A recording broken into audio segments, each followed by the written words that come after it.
Go ahead. I'll direct this question mainly to Jada. In reference to your statistics on the Confederate flag, where was that statistical data rendered from? They were from CNN.com. There was a reporter who is a statistical analyst for CNN. Okay. What year is that? Like, how relevant or recent is that data? I believe it was 2014, 2015. Okay. Jasmine, during the research, did you find any information about when the flag was reintroduced during the civil rights movement? Yes. When I was doing the research, I found that it was introduced in the civil rights movement to oppose basically the civil rights movement, and it was waved in several speeches and in opposition of black rights and Brown versus Board of Education and several other places.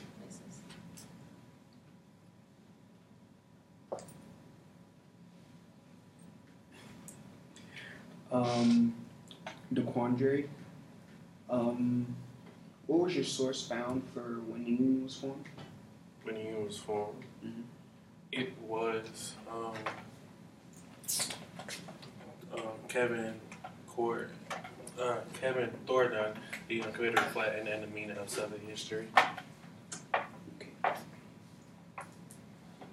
Okay, Malcolm, so in playing devil's advocate,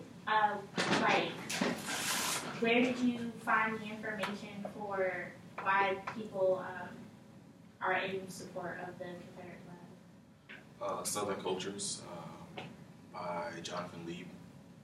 That's where I found that at. So what was the abstract about for that? It was, okay, so basically it went over... No, that part is for a woman. Okay. Would you say the city was saying? The abstract to the Southern Culture article you guys found the rebuttal for. About why people were in favor of the Confederate. Yeah. That was basically about why people think that it was still pride and why that's still their history and why that's still Southern pride and white pride.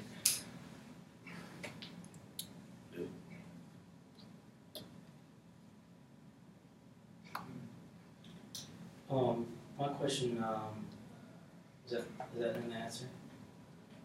Yeah. Okay. My question is directed towards Armani, and basically for anyone that can answer it. Why is it that we non-consciously connect the KKK with the Confederate flag? What was your basis for that generalized statement? Basically, from anything I've seen, from movies, from actual rallies, like just seeing when you see the KKK, you see one person or multiple people holding the flag, waving the flag around, and walking with the flag and chants and stuff like that. So I automatically think in my head when a person says KKK, I think the Confederate flag. Okay, they're racist, and that it just goes together. But what I'm saying is that it's clear that, as Malcolm stated, that some people who might not be of the same racial background as you may not view the Confederate flag that way. Why is it that you view it that way? Maybe it's because of my knowledge and my upbringing that why I view it that way. Maybe people have different opinions, but the way that I feel and how I've been taught and learning stuff in class from anywhere, from learning stuff from your parents and everybody else and watching TV and stuff like that, you just unconsciously think that.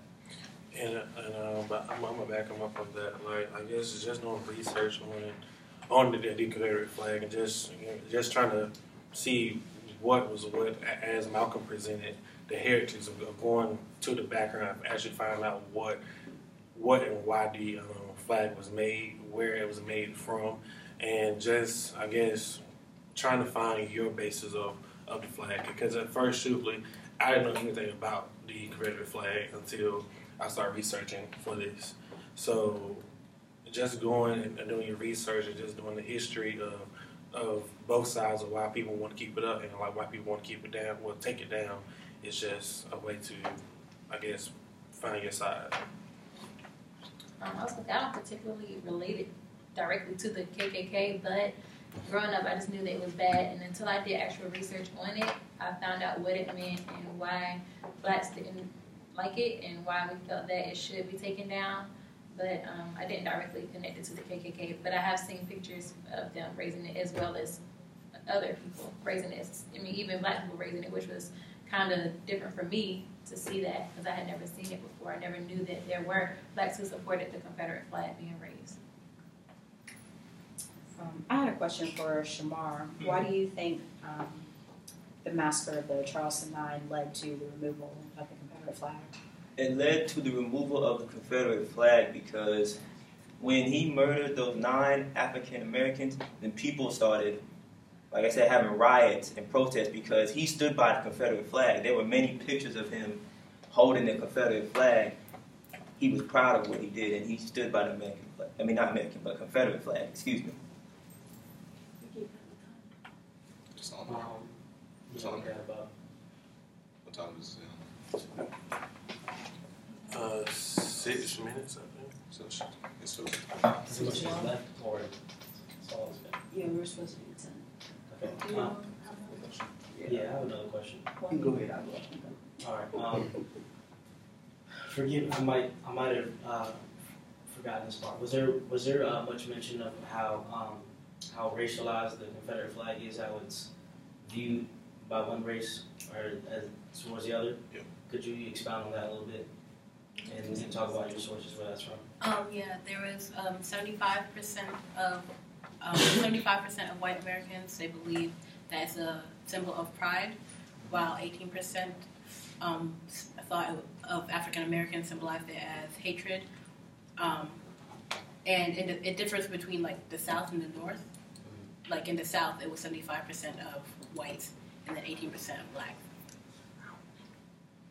I can piggyback up that. Also, it was divided up by education, like the statistics, basically, how much do you actually know about the flag. So that's where you could really take a side.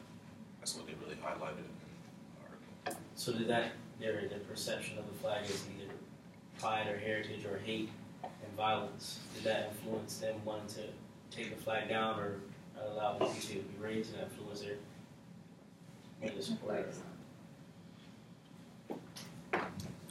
This question is for Jasmine.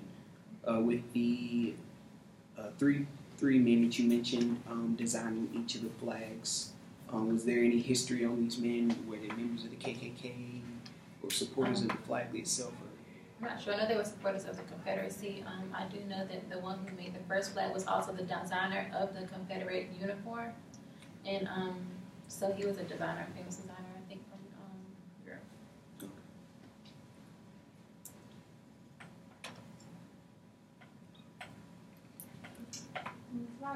Okay, so Shamar, like, for the bloodstained flag, what did that represent? To represent us. No.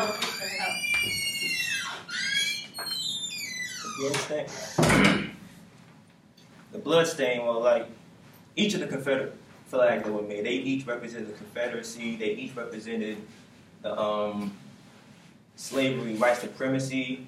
Each of them represented the same thing. But specifically the bloodstained one, what was the transition that made that one? No, Considered bloodstained? the one that made the bloodstain well known, like still used today. Yeah, like why did it get that name?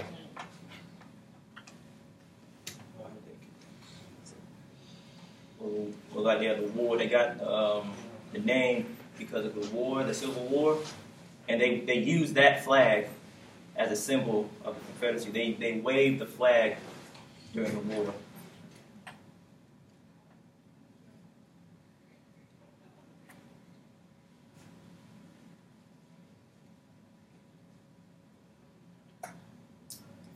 I guess I have one last question. Did you all find in your research the nickname for the fourth and final version of the flag that we're familiar with today? Old Navy Jack, I think. But that was the first one. Yeah.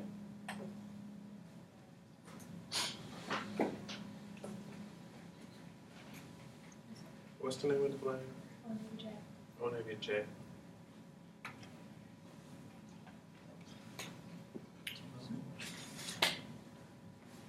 Does it? answer questions. Tap it. In. In? The letter N. Enter. No, the letter N. Oh. Lord. Lord Jesus. How much is it? 1025.